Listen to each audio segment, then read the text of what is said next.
Et si on pouvait en quelque sorte structurer nos conversations avec nous-mêmes? C'est un peu la promesse d'un outil d'introspection assez fascinant qui s'appelle une question, une réponse. Allez, on va explorer ça ensemble. On se pose tous des questions, n'est-ce pas? Des plus grandes aux plus petites. Mais voilà, comment on fait pour trouver des réponses qui nous parlent vraiment? Eh bien, cet outil propose justement une approche structurée pour y arriver. Il transforme le simple questionnement en une véritable quête de sens. Alors attention, on oublie tout de suite la boule de cristal. L'idée ici, ce n'est pas du tout de prédire l'avenir, mais plutôt de nous aider à le construire. C'est présenté comme un jeu d'éveil de la conscience. En gros, un moyen de se reconnecter à son intuition et de réfléchir un peu plus profondément. Bon, alors comment ça marche concrètement? La méthode est en fait assez simple et bien structurée. Elle offre un chemin clair pour mieux se comprendre. On va la découvrir ensemble. Au cœur du système, il y a un processus en 5 étapes, hyper simple à suivre et à répéter.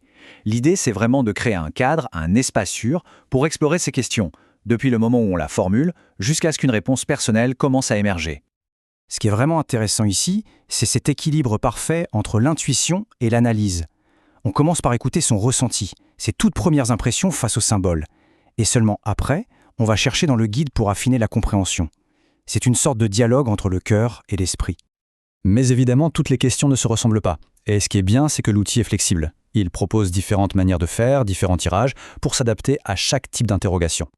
On a donc 4 grandes approches. Le tirage du jour pour un dilemme du quotidien. Le tirage relationnel pour y voir plus clair dans une relation. Un autre pour les projets professionnels. Et même un pour faire le bilan du mois ou de l'année. Bref, il y a un tirage pour à peu près tout. Pour que ce soit bien concret, on va regarder de plus près le tirage du jour. C'est vraiment la porte d'entrée parfaite pour comprendre toute la mécanique de l'outil. Alors voilà comment ça se passe. Les dés sont séparés en 2 groupes.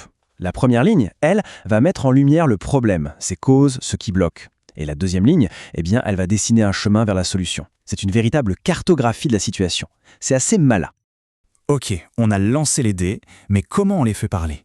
C'est là que tout le langage des symboles entre en jeu. C'est un peu comme apprendre à lire un dictionnaire pour notre propre intuition. L'interprétation, elle se fait en 2 temps. Et ça, c'est crucial. D'abord, on laisse parler son intuition. Qu'est-ce que ces symboles nous évoquent là, tout de suite?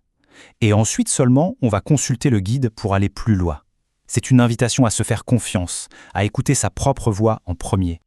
Allez, imaginons, on tombe sur le symbole puissance. Ça pourrait tout à fait nous parler de nos racines, de la stabilité qu'on recherche en ce moment, ou peut-être même de l'héritage familial qui nous influence sans qu'on s'en rende compte. Et si c'est le chemin qui apparaît? Peut-être que c'est un signe qu'il est temps de réfléchir à sa direction de vie, d'oser prendre une nouvelle voie, ou simplement d'accepter la part d'inconnu dans notre parcours. Et enfin, un dernier exemple, la réalisation de soi. Ce symbole, il nous parle de cette quête d'harmonie, de notre désir profond de nous accomplir, de devenir, en somme, la meilleure version de nous-mêmes. Mais, au-delà des symboles, des tirages, quel est le message final? Qu'est-ce qu'on doit vraiment retenir de cette pratique? En fait, cet outil, c'est presque un prétexte. C'est un prétexte pour s'offrir un moment de calme, un véritable espace pour l'introspection. Sa plus grande valeur, c'est de nous réapprendre à écouter cette petite voix intérieure, cette sagesse qu'on a tous en nous mais qu'on oublie si souvent. Le guide se termine sur ce rappel très puissant. Laissez-vous guider par votre conscience supérieure. C'est une très belle façon de nous rappeler que les réponses qu'on cherche si fort à l'extérieur sont peut-être en réalité déjà en nous. La vraie question, c'est, est-on prêt à les écouter?